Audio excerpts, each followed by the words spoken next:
MCA student हो, coding में interested नहीं है और करना चाहते हो एक नॉन कोडिंग जॉब, तो कौन सी है वो टॉप 5 नॉन कोडिंग जॉब्स जिन्हें आपको देखना चाहिए अगर आप कोडिंग में इंटरेस्टेड नहीं है तो? क्या है एवरेज सैलरी पैकेजेस एंड कौन से एमसीए सब्जेक्ट्स पे करना पड़ेगा फोकस इन जॉब्स को पाने के लिए? आपके ऐसे सभी सवालों के जवाब आपको इस वीडियो में मिल जाएंगे, क्योंकि आज की इस वीडियो में हम बात करने वाले हैं top 5 non coding MCA jobs के बारे में। सो हेलो एवरीवन, मैं हूं आपका होस्ट कौशल और मैं आपको बेस्ट गाइड करने वाला हूं आपकी सभी एमसीए कोर्स रिलेटेड क्वेरीज में। तो वीडियो शुरू करने से पहले अगर आप इस चैनल पर नए हैं तो चैनल को सब्सक्राइब कर लीजिए, और अगर ये वीडियो आपको पसंद आता है तो इसे लाइक करें और शेयर करें। तो चलिए शुरू करते हैं आज का अमेजिंग वीडियो।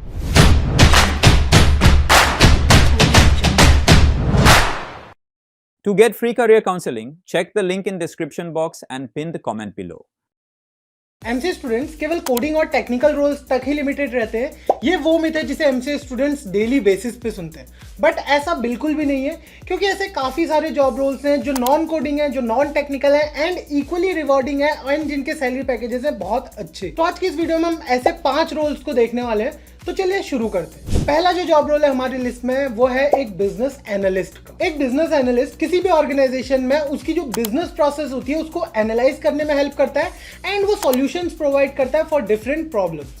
अब इनका काम होता है कि डेटा को गैदर करें, फिर उसे एनालाइज करें एंड फिर उससे सजेस्ट करें बिजनेस प्रोसेस में। एक एग्जांपल के तौर पे हम देखें तो मान लीजिए आप एक ई-कॉमर्स वेबसाइट चला रहे हैं एंड अगर उसका रेवेन्यू अच्छा नहीं आ रहा है तो एक बिजनेस एनालिस्ट क्या करेगा, वो चेक करेगा कि कहाँ पे दिक्कत आ रही है, क्या वेबसाइट धीमी लोड हो रही है या फिर कोई और प्रॉब्लम है या फिर जो प्रोडक्ट है उसके फीडबैक्स अच्छे नहीं है। तो ये सारा डेटा वो गैदर करेगा, देन इसे एनालाइज करेगा एंड देन एक सॉल्यूशन प्रोवाइड करेगा आपके ऑर्गेनाइजेशन को, जिसके थ्रू आपका बिजनेस अच्छा चल सके। इंपॉर्टेंट एमसीए सब्जेक्ट्स की बात करें तो 2 सब्जेक्ट्स हैं, data analysis and interpretation, and दूसरा सब्जेक्ट है डेटाबेस मैनेजमेंट सिस्टम, जहां पे आपको सीक्वल पढ़ाई जाती है। ये दोनों ही काफी इंपॉर्टेंट सब्जेक्ट है एमसीए के। सैलरी रेंज की हम बात करें एक बिजनेस एनालिस्ट की, तो वो रेंज करती है between 4 to 12 lakh rupees per annum, and अगर आप एक अच्छी कंपनी में काम कर रहे हैं तो ये पैकेज आपका और भी ऊपर जा सकता है। दूसरा हमारा जॉब रोल है एक प्रोजेक्ट मैनेजर का। ये काफी इंपॉर्टेंट जॉब रोल है एंड इनका काम होता है किसी टीम को लीड करना एंड इंश्योर करना कि कोई भी प्रोजेक्ट टाइम पे और एक बजट के अंदर डिलीवर हो जाए। ये रिस्पॉन्सिबल होते हैं planning, execution and delivery of the project के लिए। एक एग्जांपल के तौर पे हम देखें तो अगर आपकी एक सॉफ्टवेयर डेवलपर की कंपनी है एंड अगर आप कोई मोबाइल ऐप बनाना चाहते हैं तो एक प्रोजेक्ट मैनेजर उस मोबाइल ऐप की स्टार्टिंग से लेकर एंड तक का जितना भी काम है सब कुछ देखेगा। एक प्रोजेक्ट मैनेजर ही पूरा प्लान बनाएगा, वो डेडलाइंस डिसाइड करेगा, वो रिसोर्स एलोकेट करेगा एंड वो ये इंश्योर करेगा कि जो भी आपका नया मोबाइल एप्लीकेशन है वो ऑन टाइम डिलीवर हो आप तक या फिर उस यूजर तक या फिर कस्टमर तक। एमसीए सब्जेक्ट्स की हम बात करें जो यहाँ पे आपके यूजफुल होंगे तो उसमें आते हैं सॉफ्टवेयर प्रोजेक्ट मैनेजमेंट, जो प्रोजेक्ट्स को मैनेज करने की स्किल्स डेवलप करने में आपकी हेल्प करता है, एंड दूसरा जो सब्जेक्ट है वो है ऑपरेशंस रिसर्च। ये भी एक काफी इंपॉर्टेंट सब्जेक्ट है एमसीए स्टूडेंट्स के लिए अगर आप प्रोजेक्ट मैनेजर बनना चाहते हैं तो। अब बात करते हैं सैलरी की एक प्रोजेक्ट मैनेजर की, तो जो एवरेज सैलरी है इंडिया में वो रेंज करती है between 6 to 18 lakh rupees per annum. वो डिपेंड करता है कि आप किस कंपनी में काम कर रहे हैं एंड आपके पास एक्सपीरियंस कितना है। अगला जो जॉब रोल हमारी लिस्ट में है वो है एक टेक्निकल राइटर का। अब एक टेक्निकल राइटर का काम होता है डॉक्यूमेंटेशन एंड मैनुअल्स को लिखना। ये जो टेक्निकल टर्म्स है उन्हें इजी और अंडरस्टैंडेबल मैनर में लिखते हैं।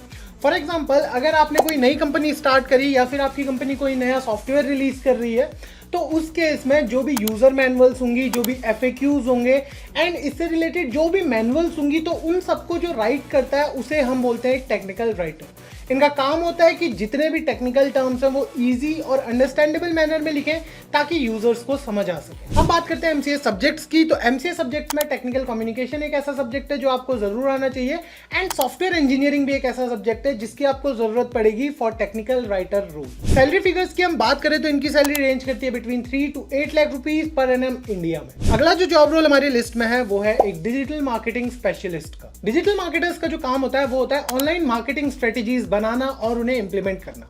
इनका मेन फोकस होता है SEO, SEM, social media marketing और कंटेंट मार्केटिंग। फॉर एग्जांपल अगर आपकी कंपनी ने एक नया प्रोडक्ट या फिर कोई भी चीज लॉन्च करी है तो जो डिजिटल मार्केटर होगा वो इसकी ऑनलाइन जो प्रेजेंस है या फिर विजिबिलिटी है उसको इंक्रीज करने का काम करेगा।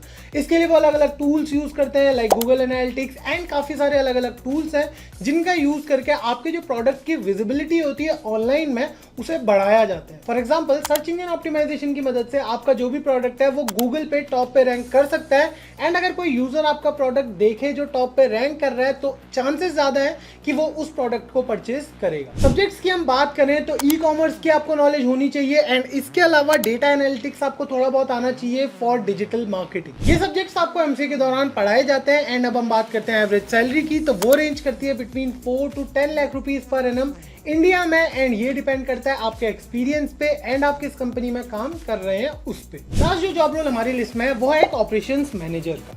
अब जो ऑपरेशंस मैनेजर होते हैं ये डेली के जो काम होते हैं उनको ओवरसी करते हैं एंड इंश्योर करते हैं कि बिजनेस की जो प्रोसेस है वो इफिशिएंटली रन हो रही है या फिर नहीं। फॉर एग्जांपल अगर एक मैन्युफैक्चरिंग कंपनी को अपने प्रोडक्शन प्रोसेस को स्ट्रीमलाइन करना है तो एक ऑपरेशंस मैनेजर वर्कफ्लोज को एनालाइज करेगा, इनएफिशिएंसीज जो भी होंगी उन्हें आइडेंटिफाई करेगा एंड देन एक प्लान बनाएगा कि कैसे जो वर्क प्रोसेस है, जो वर्क फ्लो है उसे स्ट्रीमलाइन किया जाए। सब्जेक्ट्स की हम बात करें तो दो इंपॉर्टेंट सब्जेक्ट्स जो आपको पढ़ने पड़ेंगे वो है operations management and supply chain management. ये दोनों ही सब्जेक्ट आप अपने एमसीए के दौरान पढ़ सकते हैं। एंड फाइनली बात करें हम अगर सैलरी की तो जो एवरेज सैलरी है वो रेंज करती है इंडिया में between 6 to 20 lakh rupees per annum. ऐसे में आपका एक्सपीरियंस और आप किस कंपनी में काम कर रहे हैं ये दोनों ही चीजें काफी ज्यादा मैटर करती हैं एक ऑपरेशंस मैनेजर के लिए। तो ये थी वो top 5 non coding jobs for MCA students जिन्हें आप कंसीडर कर सकते हैं अगर आपका कोडिंग में इंटरेस्ट नहीं है तो।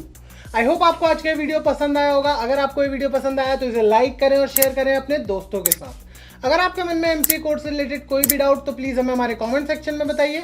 So thank you so much for being here today. मिलते हैं आपसे अगली वीडियो में, तब तक के लिए stay tuned to MCA fundas by Sunstone.